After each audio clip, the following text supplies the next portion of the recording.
चलिए, हार्मोन्स में हमारा लास्ट टॉपिक रह गया था, दैट इज ग्रोथ रिटार्डेंट, वृद्धि निरोधक हार्मोन। और वो वृद्धि निरोधक हार्मोन था एब्सिसिक एसिड, जिसको हम कहते हैं ABA, एब्सिसिक एसिड। तो हमने चर्चा की थी कि इसको स्ट्रेस हार्मोन कहते हैं, क्योंकि प्लांट जब स्ट्रेस में होता है तभी ये अपना प्रभाव दिखाता है। तो एब्सिसिक एसिड हार्मोन की खोज सर्वप्रथम की थी एडिकॉट ने, और उन्होंने कॉटन फ्रूट में इसकी खोज की थी, और इसका जो नाम दिया था वो नाम दिया था एब्सिसिन। और बाद में जब इसके डिटेल्ड केमिकल फॉर्मूले और एसिडिक नेचर के बारे में पता चला तो इसका नाम हो गया एब्सिसिक एसिड। तो जैसा कि हमने पढ़ा कि ये स्ट्रेस हार्मोन है और एक तरह से ये वृद्धि निरोधक है। वृद्धि कौन करता है? ऑक्सिन और जिब्रेलिक। तो कहीं ना कहीं ये एंटी जिब्रेलिक और एंटी ऑक्सिन हार्मोन है जो उनके प्रभाव को खत्म करता है, समाप्त करता है। तो एक एक करके हम इसके फिजियोलॉजिकल इफेक्ट के बारे में हम पढ़ते हैं। चलिए, सबसे पहला हम शुरुआत करते हैं कि एब्सिसिक एसिड एक वृद्धि निरोधक हार्मोन है। अब वृद्धि निरोधक हार्मोन किस तरह से है? ये इन चीजों को प्रमोट करता है। मैं यहां पर लिख रहा हूं, पहले ध्यान दें। एक तो है एब्सिशन, सेनेस्केंस। पहले इसकी बात करते हैं। चलिए, एब्सिसिक एसिड प्लांट में एब्सिशन की प्रक्रिया को और सेनेस्केंस की प्रक्रिया को बढ़ाता है।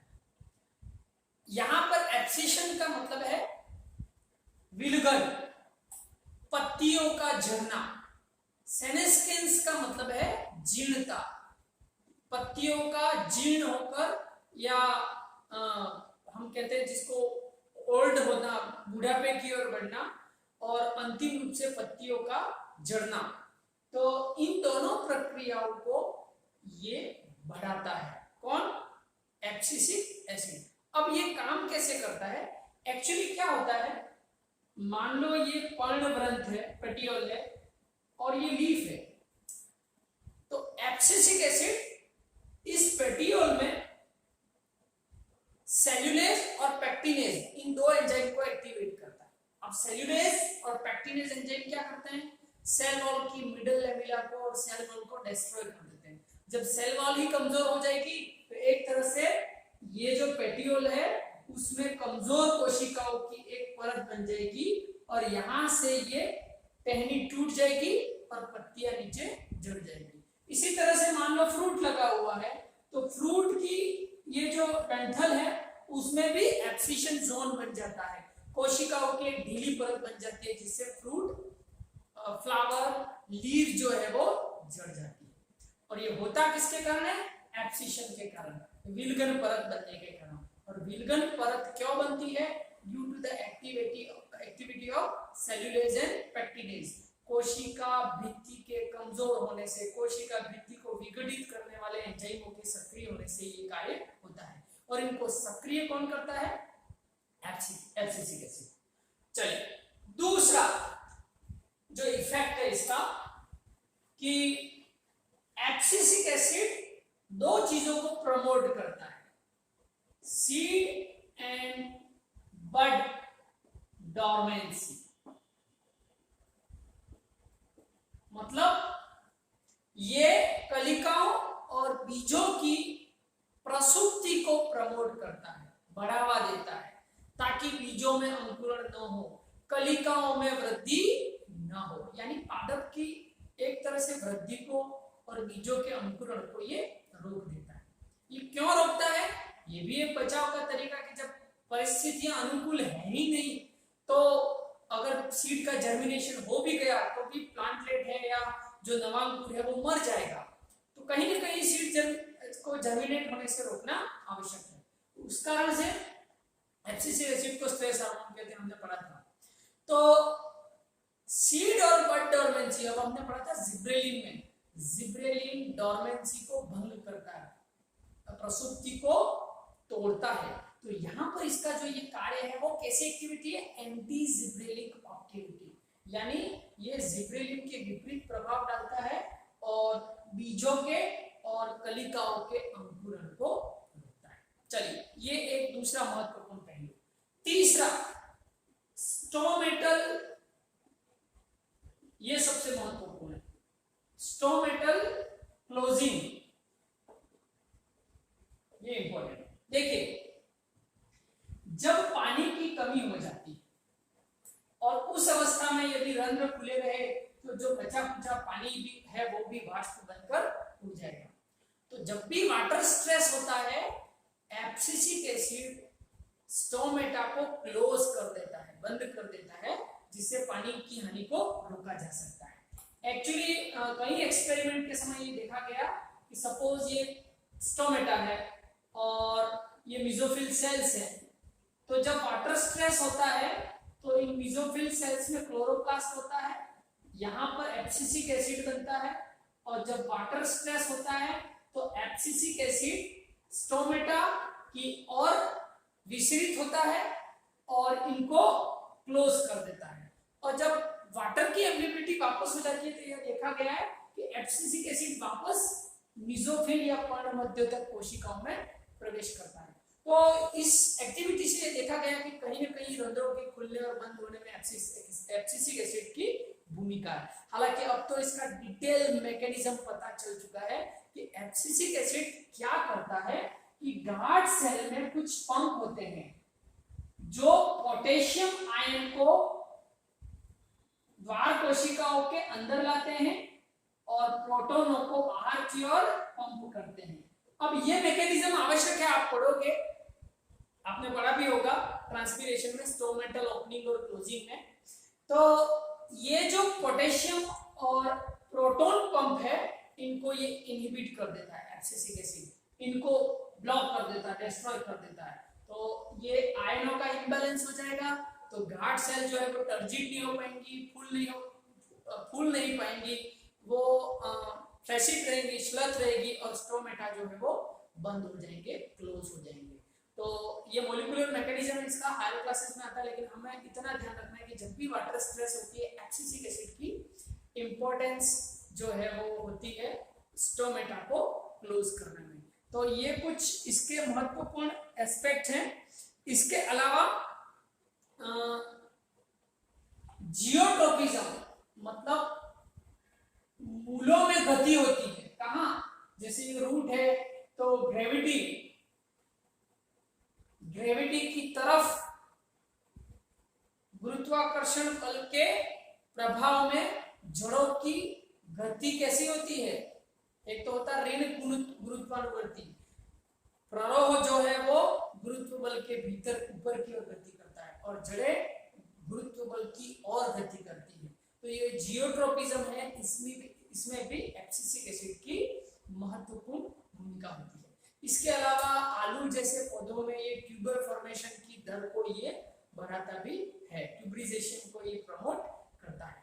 तो कुल मिला के ये जो हार्मोन है इसका मेन इफेक्ट है ग्रोथ को रिटार्डेंट करना, जर्मिनेशन को रोकना, और ये जो इफेक्ट है वो ऑक्सिन और जिब्रेलिन के जस्ट विपरीत होते हैं। यानी कहीं ना कहीं इसका मॉलिक्यूलर मैकेनिज्म ऐसा है कि ये जिब्रेलिन और ऑक्सिन को ब्लॉक कर देता है। चलिए, अब ये तो होगा एब्सिसिक एसिड के बारे में। अब हम प्लांट हार्मोन के कुछ कमर्शियल एप्लीकेशन हैं, उसमें कुछ खास चीजें उसके बारे में मैं जरूर बताना चाहूंगा। एजेंट ऑरेंज, मोस्ट इंपोर्टेंट, परीक्षा में पूछा जाता है, एजेंट ऑरेंज ये क्या है? ये एक वीडीसाइड है, हर्बिसाइड है, यानी खरपतवार नाशी है। दो का मिक्सचर है, 2,4-D और 2,4,5-T, खरपतवार नाशी है। और इसका उपयोग वियतनाम वार के दौरान किया गया। वियतनाम नाम का एक देश है जिसके खिलाफ युद्ध में इसका प्रयोग किया था, ताकि वहां की फसलों को और जो वेजिटेशन है उसको बर्बाद किया जा सके, ताकि प्रोडक्शन है वो कम हो जाए, लोग इससे अफेक्ट हो, जो डोमेस्टिक एनिमल्स हैं, जंगली जानवर है, वो इससे अफेक्ट हो, पूरी तरह से सब सिस्टम को डिस्ट्रॉय करने के लिए इसका उपयोग किया गया था। और कई गैलन और टन ये जो हर्बिसाइड है लिक्विड फॉर्म में, वो हेलीकॉप्टर से स्प्रे किया गया था जंगलों में, और वेजिटेशन को बहुत बड़ा लॉस हुआ था। तो ये फेमस है agent orange used during Vietnam war. चलिए एक और चीज, प्रोमेलिन। प्रोमेलिन क्या है? प्रोमेलिन दो चीजों का मिश्रण है।